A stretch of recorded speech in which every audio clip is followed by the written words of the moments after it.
I got so much motherfucking design on right now. Break it down, bring it back, make it clap. I got 3 old thoughts, new block, wear that thing. Bitches on my line, and you know. Assalamualaikum warahmatullahi wabarakatuh. Alhamdulillahilladzi hadana lihada wa ma kunna lihtadiya laula an hadanallah. Asyhadu an la ilaha illallah wahdahu la syarikalah wa asyhadu anna Muhammadan abduhu la nabiyya ba'da amma ba'du. Perkenalkan, nama saya Nurul Hidayanti. Di sini saya akan mempresentasikan materi yang berjudul Peran Pemerintah dalam Kerangka Ekonomi Islam. Peran dan fungsi pemerintah. Monzerkaf dalam The Economic Role of Islam Stand in Islam memaparkan bahwa ada dua elemen yang dapat dikatakan berbeda dan unik dari fungsi negara Islam, yaitu pertama, sistem rasionalisasi yang digunakan oleh negara untuk menentukan relevansi kegunaan dan kemanjuran keputusan politik dan proses pembuatannya. Yang kedua yaitu ranah dan ruang lingkup negara Islam, meliputi urusan duniawi serta urusan akhirat.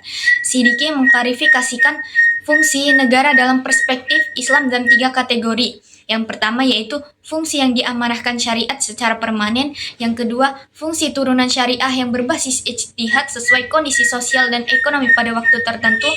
Yang ketiga yaitu fungsi yang diamanahkan secara kontekstual berdasarkan proses musyawarah. Fungsi penting pemerintah dalam perekonomian. Mengawasi faktor utama penggerak perekonomian. Pemerintah harus mengawasi gerak perekonomian. Menghentikan muamalah yang diharamkan. Dimaksud dengan muamalah haram, mematok harga kalau dibutuhkan. Para ahli fikih berbeda pendapat dalam hal mematok harga. Landasan hukum dan bidang-bidang yang dapat dan tidak diintervensi negara. Yang pertama yaitu bidang-bidang ekonomi yang dapat diintervensi oleh negara, intervensi pemerintah terhadap masalah-masalah perekonomian rakyat. Yang kedua yaitu bidang-bidang ekonomi yang tidak dapat diintervensi oleh negara. Ruang lingkup peran pemerintah dalam kerangka ekonomi Islam. Sejarah ruang lingkup peranan pemerintah ini mencakup aspek yang luas, yaitu mewujudkan tujuan ekonomi Islam secara keseluruhan dan upaya mewujudkan konsep pasar yang islami. Tujuan ekonomi Islam adalah mencapai falah yang direalisasikan melalui optimalisasi maslahat. Peran pemerintah dalam ekonomi Islam tercermin pula dalam mengatasi eksternalitas. Eksternalitas merupakan dampak dari suatu aktivitas ekonomi yang diterima pihak lain, baik yang bersifat positif dan negatif. Eksternal positif terjadi bila suatu aktivitas yang dilakukan menimbulkan manfaat kepada pihak lain. Adapun eksternalitas negatif terjadi ketika pihak lain merasa dirugikan.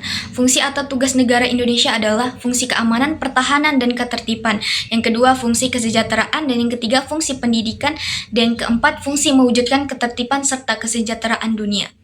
Para ulama Islam menekankan bahwa fungsi negara atau pemerintahan sebagai berikut.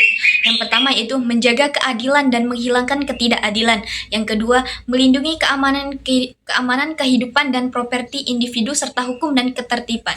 Yang ketiga, membuktikan bahwa etika bisnis diterapkan. Yang keempat, menekankan mekanisme pasar ke dalam praktik yang sesuai untuk kepentingan semua individu. Yang kelima, mengatur kehidupan ekonomi dan meletakkan beberapa aturan dalam pengertian itu.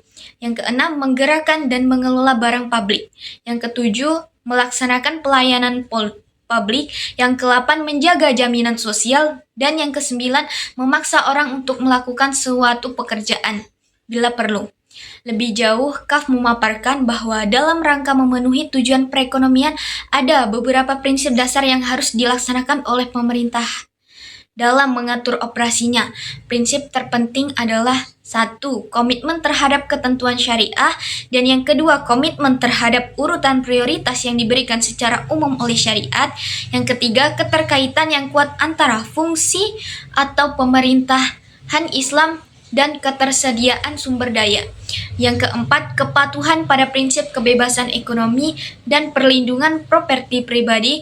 Yang kelima, kepentingan umum untuk memiliki prioritas di atas kepentingan pribadi. Yang keenam, tanggung jawab sosial. Yang ketujuh, syura. Para ulama fikih membagi asir kepada dua macam, yaitu yang pertama harga yang berlaku secara alamiah tanpa campur tangan dan ulah para pedagang. Yang kedua harga suatu komoditas yang diterapkan pemerintah setelah mempertimbangkan modal dan keuntungan bagi para pedagang dan situasi perekonomian. Menurut para ulama fikih, syarat-syarat at-tash'ir wa al-jabari adalah 1. Komoditas atau jasa itu sangat diperlukan masyarakat banyak.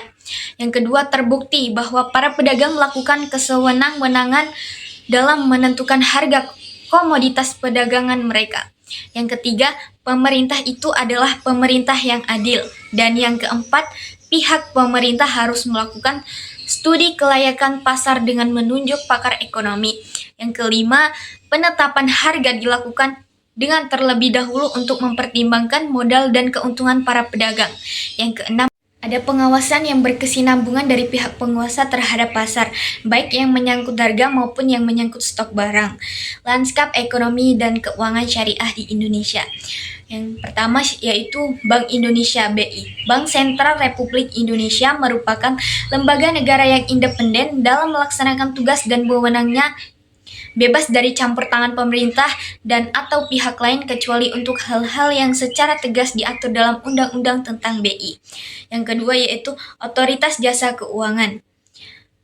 Masa depan pertumbuhan industri perbankan syariah nasional sempat diinterupsi oleh kekhawatiran dan kegelisahan beberapa kalangan ketika pengaturan dan pengawasan perbankan beralih dari Bank Indonesia kepada OJK. Yang ketiga, Badan Amil Zakat Nasional. Zakat adalah prinsip penting dalam ekonomi Islam. Zakat dalam Islam ekonomi memiliki dua fungsi utama. Pertama, sebagai alat ibadah yang memberi manfaat individu untuk orang yang membayar zakat. Yang kedua, memberi manfaat kolektif untuk orang-orang yang di lingkungan menjalankan sistem zakat. Dan yang keempat, Badan Wakaf Indonesia (BWI). BWI adalah lembaga independen untuk mengembangkan perwakafan di Indonesia yang dalam melaksanakan tugasnya bersifat bebas dari pengaruh kekuasaan manapun, serta bertanggung jawab kepada masyarakat. Strategi Kenex dalam pengembangan ekonomi syariah di Indonesia, yaitu penguatan halal value chain, penguatan keuangan syariah, penguatan usaha mikro, kecil, dan menengah, penguatan ekonomi digital. Sekian presentasi dari saya. Apabila ada salah kata, saya mohon maaf, dan kepada Allah saya mohon ampun. Saya akhiri, wabillahi taufiq wal hidayah. Wassalamualaikum warahmatullahi wabarakatuh.